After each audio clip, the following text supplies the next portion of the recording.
now. So, good morning again. My name is Dick Neitz. I'm the chairman of the board of the Cape Cod Chamber of Commerce and also president of Neitz Real Estate in South Yarmouth. I want to welcome you all to our second economic summit.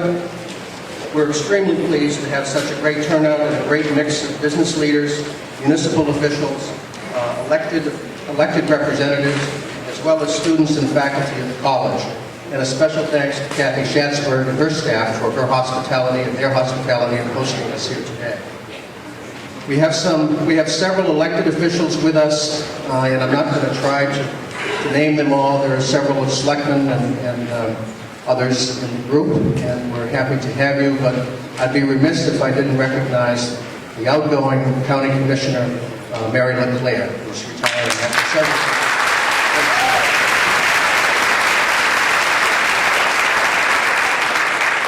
How many of the group attended last year's summit? Good, that's great. Welcome back, and welcome to those who are here for the first time. And we hope to exceed your expectations, as I think we did for many last year. Today's events are a follow-up to last year's highly successful economic summit, in which we presented some provocative data about the Cape's population and the economic impact to our residents. In a nutshell, last year's event started what we can truly call a movement here at Cape Cod. And the movement is focused on two themes: rebalancing our demographics and finding ways to share resources to keep tax rates low and service delivery to residents and businesses high. Today's event will share new data about our workforce and how our current economic climate is affecting employment and wages. We'll also hear firsthand from the Cape Cod Young Professionals Association co-founder Gary Sheehan and others on how they feel about living and working on Cape Cod. Mass Inc. is here to share the results of their statewide survey of young adults, and the Cape has a recent survey information to share on the same topic. And we want to hear from you. You're the stakeholders. And you'll help us identify, promote, and support the new ideas we need to retain our younger population, maintain sustainable communities, and create new economic opportunity for all. Special thanks to our underwriter, the Massachusetts Department of Business and Technology, our sponsors, Cape Cod Media Group, the Executive Office of Labor and Workforce Development, and the Commonwealth Corporation. Thank you to our collaborators, Cape and Islands Workforce Investment Board, Cape Cod Young Professionals, Cape Cod Focus, Cape Cod Community College, and Coastal Community Capital. The Cape Cod Chamber of Commerce remains committed to a healthy business climate through a comprehensive and aggressive program of work. The 29 members of the Board of Directors of the Chamber meet each month to monitor progress and maximize opportunities.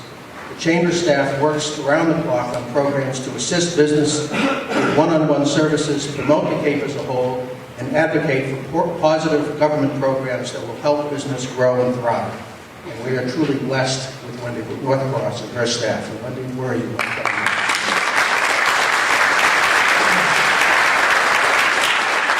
Today's event is just one example of how we collaborate with others to advance the welfare of Cape Cod. Just a little information that we're going to go through without a break this morning. There are refreshments in the foyer as you entered. You saw that, and those will be available for the duration of the morning. And we invite you to just come in and out as you please. But we're not going to stop because we've got so much to cover. It's now my pleasure to introduce Stephen Abbott. Stephen Abbott, he's the recently retired CEO of Cape Cod Healthcare, a former board member of the Cape Cod Chamber and a member of the executive committee, and we're very pleased that he's not just sitting around fallow as a retiree on Cape Cod. We've recycled him, and he's now the co-chair of the Cape Cod Focus, and that's a group of concerned citizens and business leaders who have convened in order to further advance the goals of regionalization, resource sharing, and rebalancing our residential demographics. Steve co-chairs this group with Gary Sheehan, who is president and CEO of Cape Medical Supplies. The Cape Cod Focus Group was instrumental in developing the content for today's economic summit. Please welcome Steve Baty.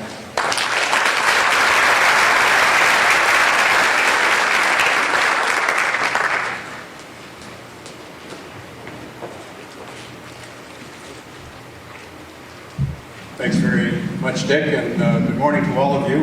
I've been called worse things than recycled before, but I must admit there's not a whole lot not to like about being retired. But it is nice also to be part of a growing initiative here that was started a year ago when Peter Francisi came and spoke to over 300, many of you there, and many of you, I think, who might not have been there but subsequently heard his presentation. So I'm going to briefly recap some of the findings and areas that Peter focused on. And his findings, by the way, are these 4 categories, and they can be found in detail on our website, www.codfocus.org, if you're interested in reviewing those. What I think we're all feeling, and he highlighted, were the population shifts that were occurring. Basically, having enjoyed fairly steady population growth for the early years of 2000, we began to see not only a flattening but a decline in our population. The departures appeared to be in the Mid-Cape, Yarmouth, the town of Barnstable, and Dennis, accounting for the largest share of the out-migration.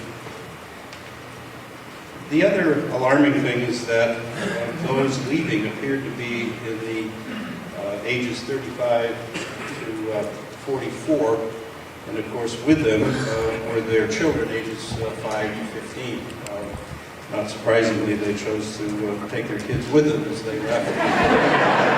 And it meant really it's beginning to shift the demographic picture of the Cape.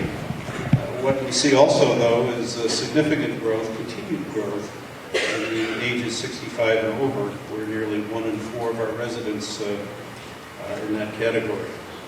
What I found striking was that of the 155,000 housing units, that a third of those were being occupied by single persons. And of those, 60% were women, and about half were over 65. In those households, the 155,000, only 1/5 have any children, compared to, or 20%, compared to 30% region-wide.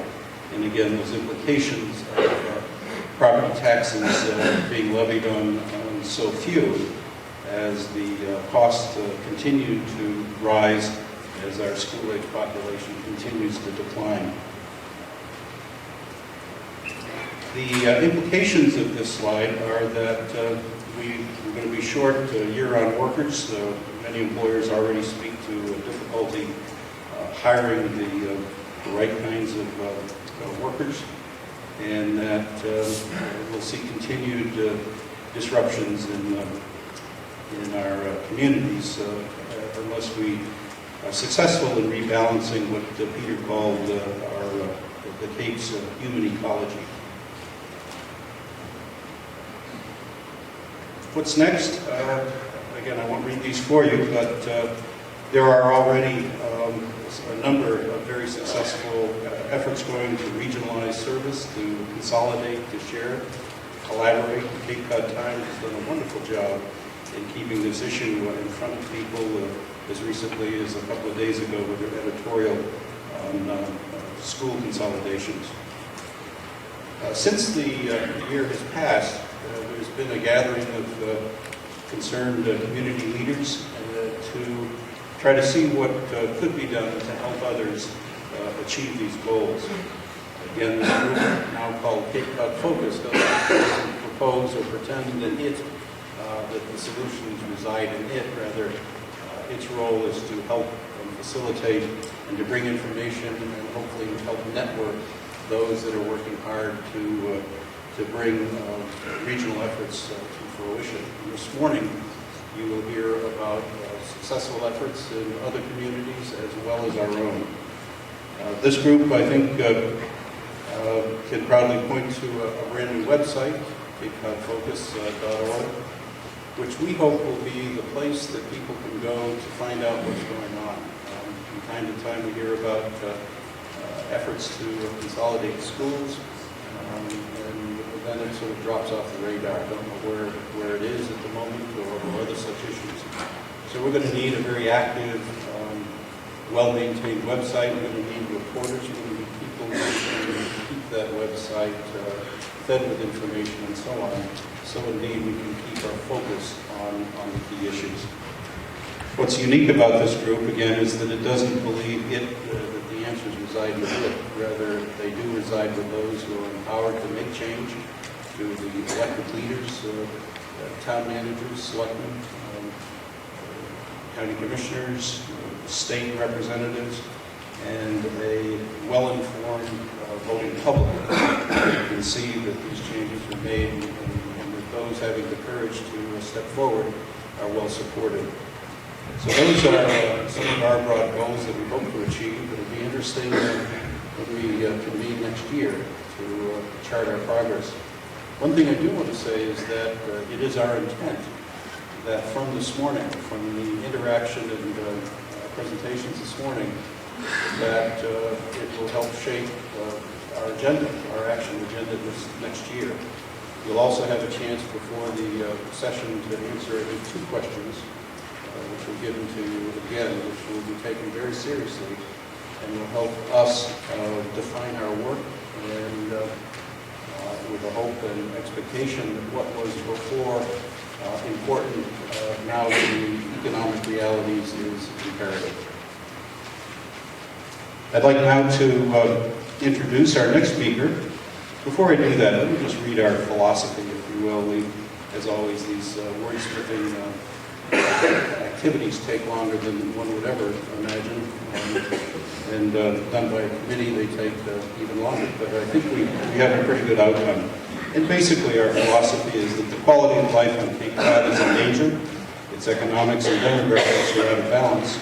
We believe that by accessing critical information and by engaging in constructive, and I underline constructive, dialogue and inquiry, that we can assist Cape Cod decision makers in improving the future.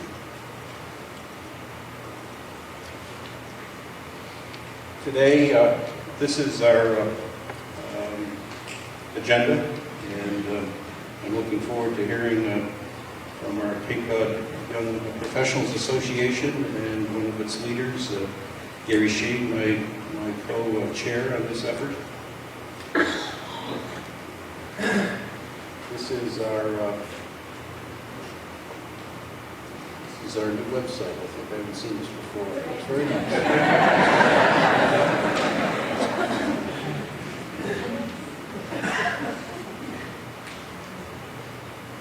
What I'd like to do is not go too far ahead here. I'm going to go back to this and introduce our next speaker.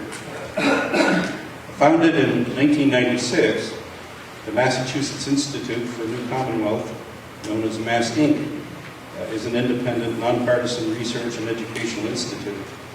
Mass Inc. brings together diverse perspectives, including those held by conservatives and liberals, business and labor, advocates and policymakers, to focus on the challenge of achieving the American dream in Massachusetts. To pursue their goals, they use independent research, a wide range of public events, and a unique approach to journalism. Mass Inc. is a new kind of think tank, one that combines the intellectual rigor of academic research with the timeliness and energy needed to get our ideas into the public debate. Headquartered in Boston, Mass Inc. is a tax-exempt 501c3 organization funded through grants and contributions from individuals and sponsors, which include foundations, businesses, and labor unions representing the full range of viewpoints in the community. Please join me in welcoming Dana Ansel, Research Director of Mass Inc., who will present their latest research on young adults in Massachusetts.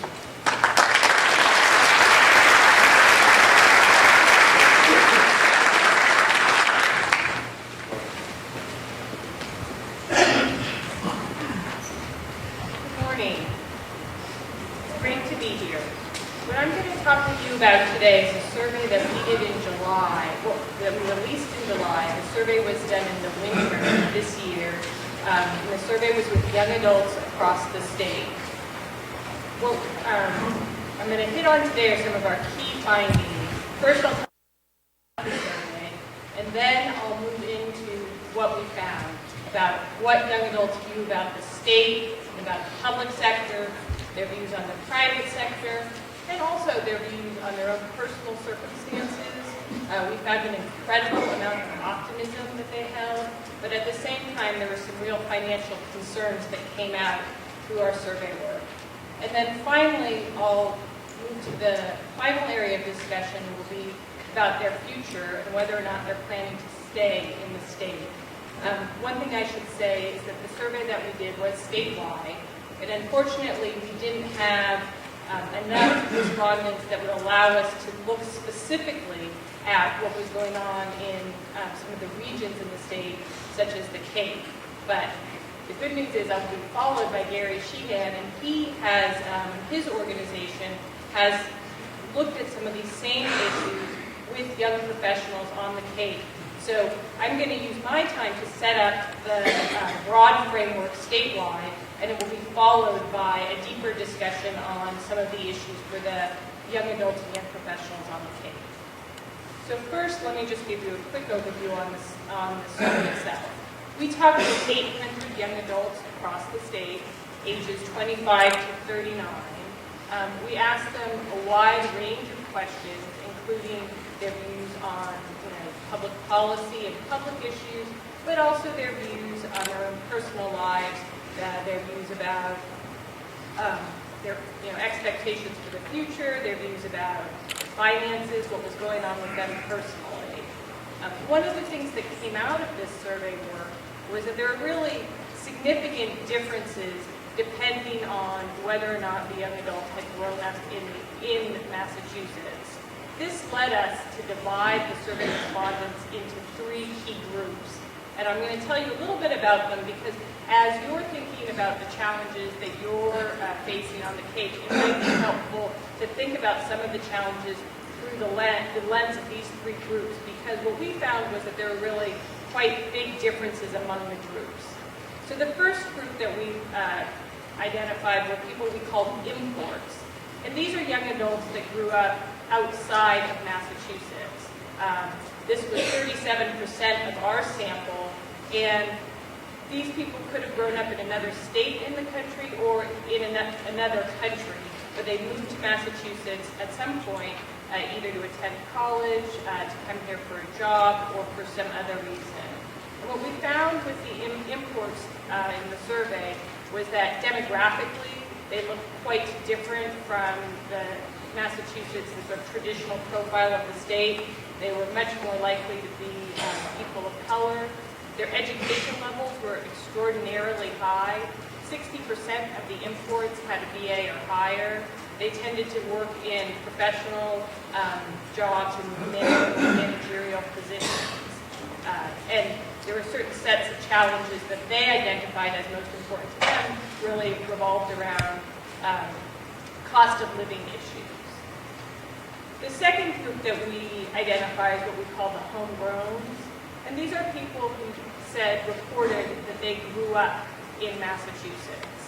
The homegrowns tended to live close to where they grew up. They tended to be surrounded by their friends who also grew up in the area. About a third of them had a BA or higher. And they tended to identify job opportunities as a key challenge facing them. The third group that we identified is what we call the boomerangs. And these are people who grew up in Massachusetts but have lived outside of the state for at least a year as an adult.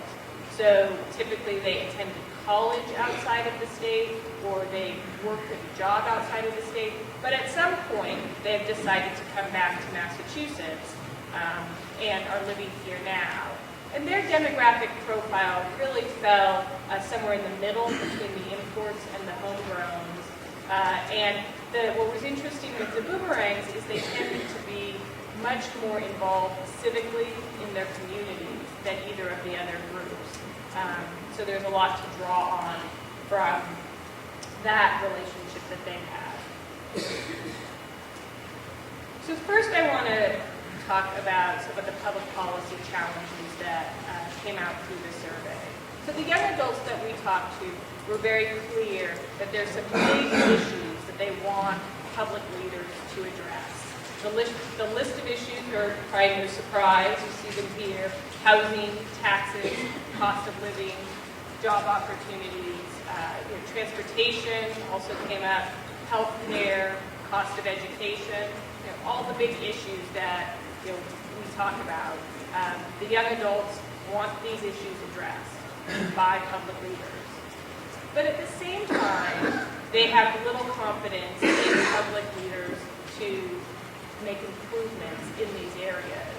So we asked the people in our survey what should be the highest priority for public leaders. And when we asked that question, housing was the #1 answer. And we then followed that question with another question about how confident are you that public leaders can improve this area that you think should be the highest area of attention. And what we found was that there was very little confidence that public leaders could improve these areas. So what you see here with the pie chart is their confidence in the government's effectiveness. And you see that only 4% are very confident. Only 4%. And in contrast, you see that 62% are either not confident at all, which is a third of them, or not too confident. And remember that we didn't ask them, do you think that public leaders can solve this issue? We asked, how confident are you that public leaders can improve the issue, make improvements, which I think is a fairly modest standard, and yet the confidence was quite low. The other issue where this relates to is their views on taxes. So overall, the majority of young adults believe that they pay more in taxes than what they get back in services. Probably not a surprising finding. But when you dig a little bit deeper and you go deeper, you see that their level of confidence is then also tightly connected to their tolerance of taxes. So the young adults that have some confidence in government's ability to address problems are much more tolerant of taxes. And in contrast, the young adults who don't have a lot of confidence in government's ability are much less confident, are much less tolerant of taxes. So 52% of the young adults who have some confidence in government's ability say that taxes are, about the right amount, whereas only 21% of those who have no or little confidence in government's ability believe that taxes are about the right amount. So this finding led us to identify what we call the confidence gap for public leaders, in that as public leaders are trying to solve big public policy problems, money is certainly not the only answer, but it is hard to imagine solving some of these issues around housing or transportation without some money. And as public leaders are trying to solve these big issues, they face this confidence gap in that the people who they're trying to solve them for have little confidence in their ability, and if they have little confidence in their ability, they have not a lot of tolerance for taxes, which is obviously part of where the money is going to come from. And so there's this real challenge of how to get traction on these issues and how to build confidence in the young adults in order to have some leeway to solve some of these issues.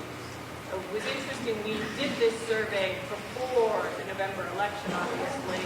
There was the question number 1 around abolishing the income tax, and as we saw, there was a lot of concern that this might pass, because when it had been asked 5 years ago, it had come quite close to passing, but there was a huge push around trying to let people know what the implications for the abolition of the income tax would be. And what we saw in the November election was obviously that the measure went down in large numbers. So the views on public leaders really stood out when we then turned to ask young adults about their views about their employers and the private sector. And the young adults were very positive about really all aspects of the private sector. They were overall quite satisfied with their jobs. Nearly 90% said they were satisfied with their jobs. They were satisfied with job security. They're satisfied with opportunities for promotion. They're satisfied with their benefits. They're satisfied with their opportunities to socialize at the workplace.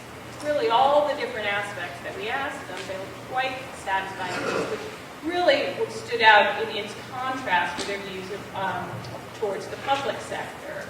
And one issue that came out very strongly was the idea of the importance and the value of a socially responsible employer. So by socially responsible, we mean an employer who is respectful of ethical values, people, communities, and the environment. When we asked the young adults how important they thought it was to work for a socially responsible employer, nearly 3/4 said it was very important that they worked for an employer who is socially responsible. Over 90% said, if you include very important and important, it's like 94% said it was either very important or important to work for a socially responsible employer. And perhaps most remarkably, nearly 90% of the people we spoke to said that their employer meets that test, and that their employer is either very or somewhat socially responsible. And as we were thinking about young adults and thinking about this sort of cohort of people, it sort of became clear that this value really is part of this age cohort in a way that it would be very unlikely to be part of an older one. If you were going to imagine asking people who are 50 and older, 60 and older, how important it is to work for a socially responsible employer, I would guess, the first thing you would get would be a what? That this idea and this sort of value of working for a socially responsible employer really is part of this age group and the values and priorities that they are placing on the workplace and sort of their expectations of what an employer will look like. And Massey we do a series of events with young adults around all sorts of issues, and this issue of socially responsible employers has come out repeatedly in that work as well, which is part of what led us to put this question on the survey.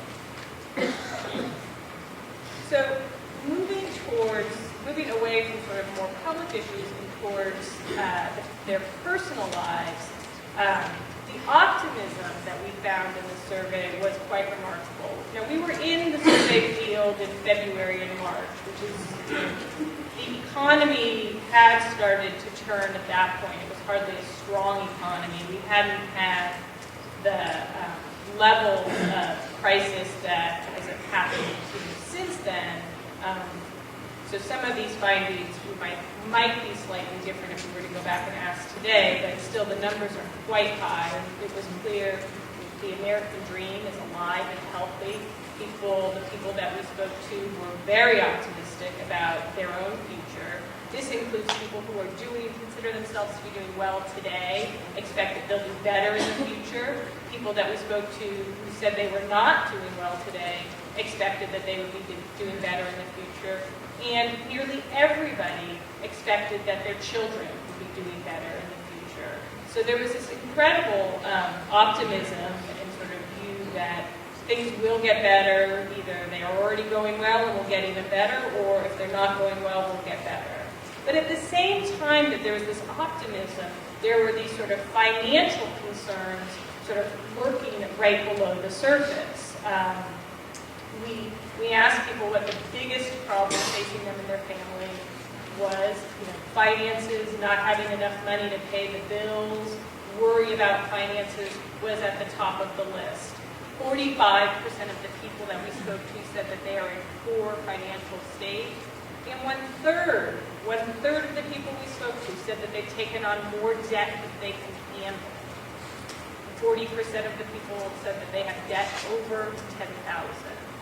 So despite the optimism, or in addition to the optimism, there still was a lot of concern about their finances, and the young adults are experiencing a number of different measures of financial stress. Now, perhaps not surprisingly or not surprisingly, there was a real difference depending on the education level of the young adults that we spoke to, and that a college degree was a clear dividing line. And those young adults who did not have a college degree were much more likely on really every financial measure to have more stress, to have taken out more debt than they could handle, have been more likely to have maxed out their credit card, more likely to have felt a lot of financial pressure. So the group as a whole was feeling, financial stress, but really those who did not have a college degree were feeling much more financial stress. Now, the final area that I want to talk with you about is, I think, really one of the key issues of interest on the Cape is what the future looks like and whether or not people, our young adults, are planning to stay or leave. So what we know generally from the migration literature is that young adults are very mobile, and that sort of people's mobility tends to start at around 18 and really increases considerably, and then it tends to tail off at around 35 years old. And once someone has moved once, they're more likely to move again. So when we think about the people who come to our state to attend college, the very fact that they've moved to our state to come to college means they are more likely to move again, because moving begets more moving. So there's this issue and sort of question of what people are going to do in the future. So we asked people whether or not they expected to stay or leave Massachusetts within the next 5 years. So we found that 22% of the people we spoke to, 1 out of 5 of the respondents, said that they expect to leave. And this is a hard number to interpret in that, is it high or is it low? This is the first survey of its kind in Massachusetts, really the first that we found anywhere, and this question hasn't been posed to this group of people, so it's hard to have a context of, is it getting more, is this number getting higher, is it getting lower, how to evaluate it. But I think what we do know is that if everyone were to leave, that would be quite a high number. So we asked people, why, those who said they were going to leave, why, what are the big reasons, and again, not surprisingly, cost of living comes up as the highest, but there's also another set of reasons that are really, I would say, outside of the public sector, things such as weather, being closer to family, moving for, romantic relationships.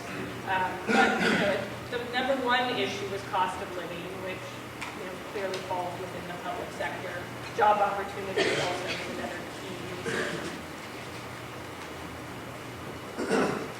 So we followed up on that issue to say, what, if anything, policymakers can do that might change your decision. So 1/3 of the people that we asked, these are the people who said they were expecting to leave, said nothing. There's nothing that the policymakers could do that would change my decision. But the other 2/3 did have some ideas, which you see here on the table. Reduce taxes, make housing more affordable, improve job opportunities, improve government. 8% of the people said improve government as something that could be done that would decrease the likelihood of them leaving.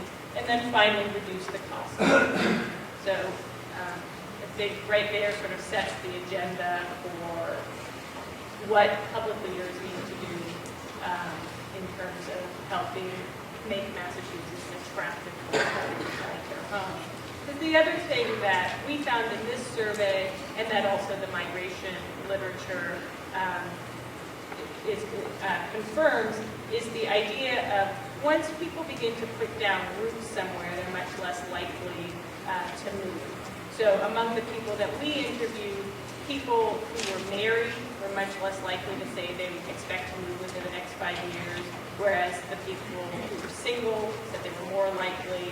Having children is another key point that tends to root people to a place, making them less likely to move again. So there are initiatives in Boston, and I think some of the work that Gary and his colleagues are doing on the Cape around helping people get connected to a place and how to create those opportunities and help people know what's there, what sort of ways they can get engaged and connected to the community do seem to make a difference from what we know from the migration literature, and also what this survey also confirms. So finally, just a few concluding thoughts before I turn it over to Gary. Whenever we're talking about young adults, it's important to not forget that jobs are the #1 reason that people come to Massachusetts. We think a lot about the attraction of our higher education institutions, and they certainly do bring a lot of people into our state, but jobs are really key in terms of bringing people to the state. Particularly, we looked at this age group of 25 to 39, so a little bit past your traditional college age. And it's jobs that bring people here, and it's also jobs that cause people to move. So jobs can work both ways, as an attractor or as a reason that people are going to leave.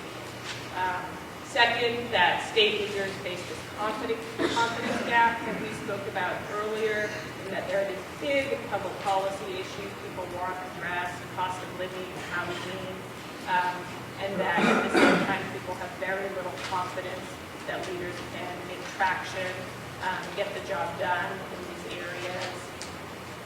Third issue is this issue of how to make Massachusetts a more attractive place for people to put down roots. What can policymakers and community leaders do to welcome young adults into their communities and have opportunities for engagement and connection. And then the final issue that I would just raise as a question is whether or not the nature of civic engagement is shifting, and whether the idea, and this I think relates to the social responsibility in the workplace, is whether or not people are looking in the workplace for these activities in a way that might be different from the past, where people engage more directly through their communities or through local politics, town meetings, and whether or not there's a real difference in young adults' sort of approach towards engagement. And if that is true, what does that mean for the future of town meeting? What does that mean? Where's the next generation of public leaders and local leaders going to come from? So I think that final point is a great segue into an introduction to Gary Sheehan, who's going to be following me. Gary, I have a note to read about Gary, all his accomplishments. Gary is the president and CEO of Cape Medical Supply, a family-owned business. He owns an undergraduate degree from Boston College and is in the MBA program from Suffolk University. Gary is on the Cape Cod Chamber Board of Directors. He's a co-founder and active board member of the Cape Cod Young Professionals, and has recently been selected to co-chair the Cape Cod Focus Steering Committee. So Gary is going to take these state findings and really talk about what it means and what he's found for young professionals and young adults on Cape Cod.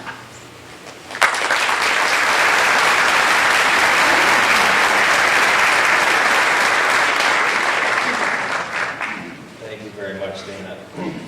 We appreciate the work we've been able to do with MassInc, and they're allowing us to sort of borrow on their survey. I had the pleasure of meeting Dana during a meeting at Governor Patrick's office, which was called as a result of what was witnessed in this survey. So I want to get through the beginning of this quickly and dive into the data.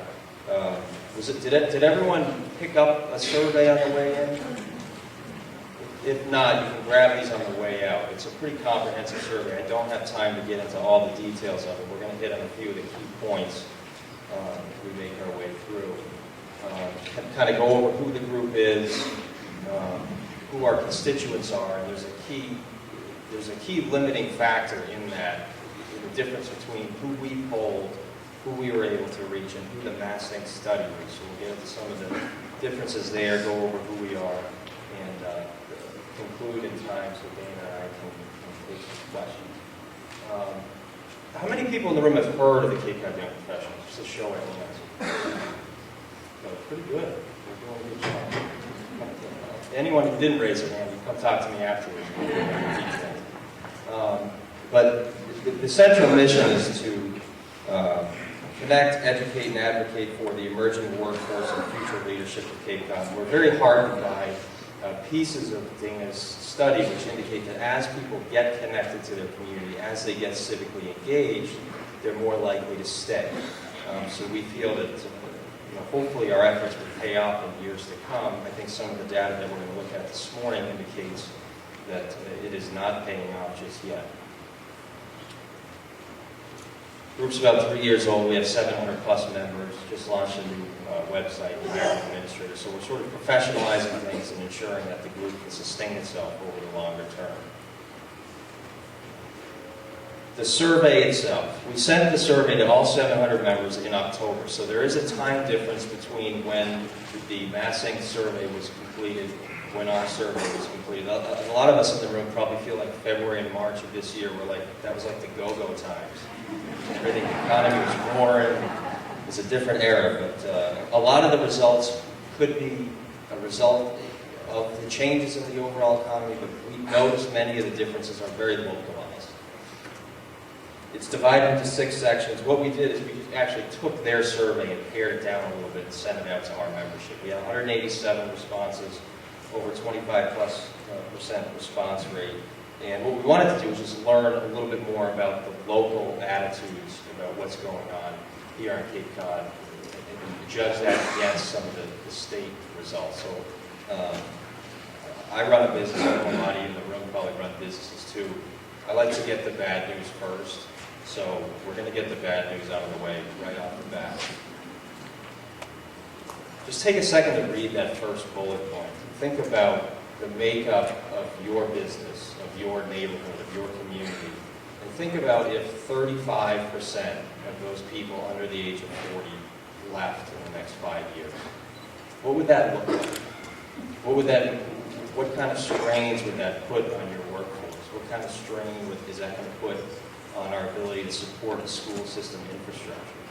That number is very alarming us. And again, we're polling a very engaged group of citizens here. We do tend to attract members from a different socioeconomic demographic, and if you read in the back of the survey, you'll see some of the key differences.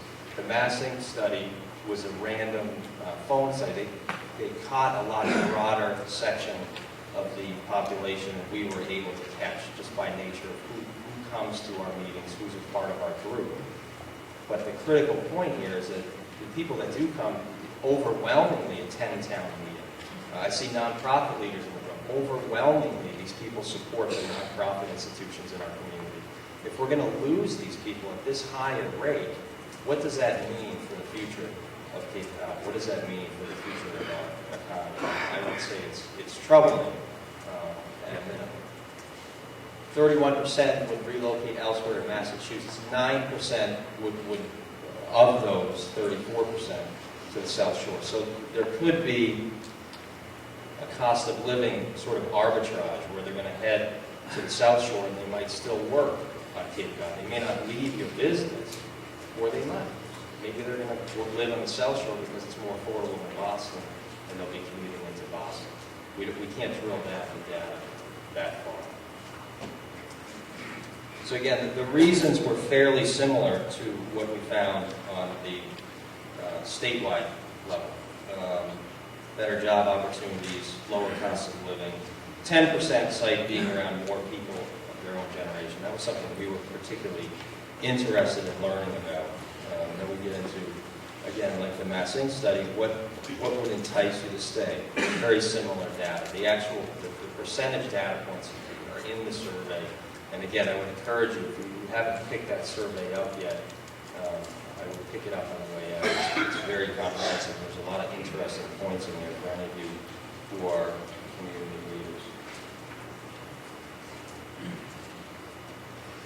leaders. Similar data to what we saw in the Massing survey. 28% are not satisfied with the way things are going for themselves and their family. Financial economic issues rate highest on the list. High cost of living, housing.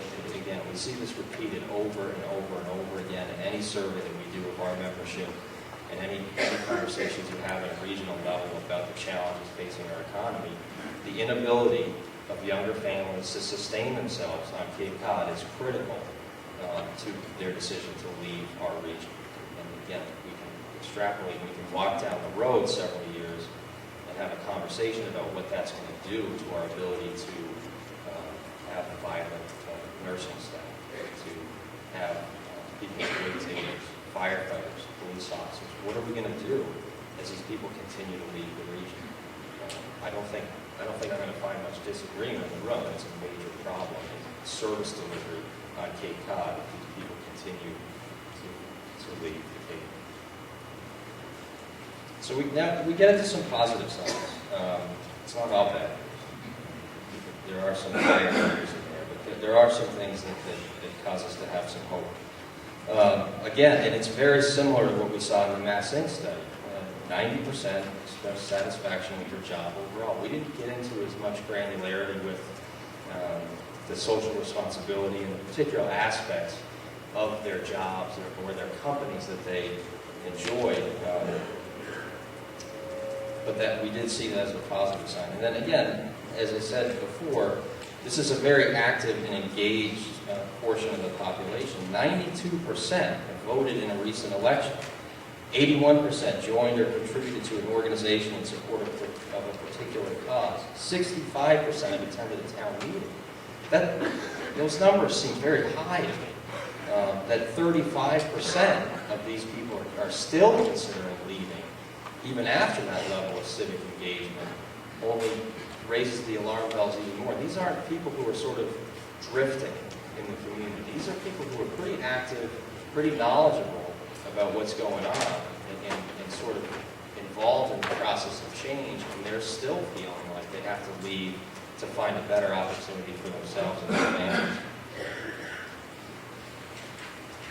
The home ownership numbers, this is where we begin to see some disparity between our data and the Mass Inc. data, which suggests to me that, our group, these are self-selecting professionals who choose to come out to networking events, to meet with others.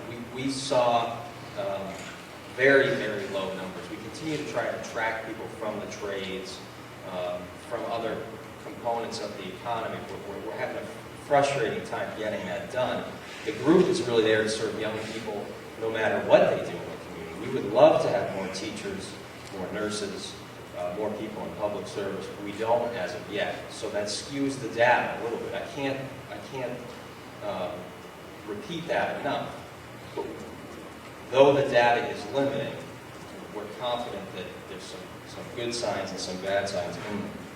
So again, we get into sample selection and the difference between what we were able to do with the funds that we had available. We would have loved to have conducted a survey to the extent that Mass Inc. did. We didn't have the time or budget to do that. We get into some conclusions here, and again, I would encourage each of you to pick that survey up and read it in more detail. There's a lot of stuff we just didn't have time to get into this presentation. I think the key question for those of us in the room and those not in the room who are in a public policy position, a community leadership position, is what can we do to retain more of these young people? What are our attitudes about young people's role in our economy? And what are the consequences if we do not improve our retention percentages in this demographic? Again, I encourage you to walk down that road with your own mind another 3 to 5 years and think about, a lot of people joke today, like, you have 700? I didn't even know there were 700 young people on Cape Cod. What if there's only 5 in a few years? So not only are there so few today, but so many of the ones today feel like this is not a place that they can succeed. This is not a place that they can lay the roots down, that they're going to go elsewhere. So again, I think we just need to ask ourselves, what can we do to help retain them? We're trying to do what we can as an organization. If you have other ideas, we'd love to hear them. But what else can we do as business owners, as elected officials, to try and change this out-migration of young people on Cape Cod? A couple people I want to thank, and then we'll get into some questions. Obviously, I want to thank our membership and our board, our leadership. Our membership responded overwhelmingly. We completed this survey in about a week and got that many responses. So we were thrilled with the response we got. Clearly, these people are very invested in the community and they want that feedback to be taken and used. The Cape Cod Chamber of Commerce, we could not have done this survey without the resources, both staff and financial resources of the Chamber. I want to thank Wendy and the entire board of directors and staff of the Cape Cod Chamber of Commerce. They've really gotten behind this cause right from the beginning and promoted it as a serious concern for our region's economy, and it's made a big difference in our ability to succeed and get things like this survey done. Mass Inc., again, Dana, the work that Dana did, not only with the original survey, but also, I think what we did with the survey is in some corners called plagiarism, but it was approved. So I want to thank Dana for allowing us to replicate the survey here in Cape Cod. And then I want to thank Jim McCarr. I'm not sure if Jim is in the room, but Jim is a survey design and analysis consultant. He completed the survey, the work that he did in the book that you have. We wouldn't have been able to do on our own.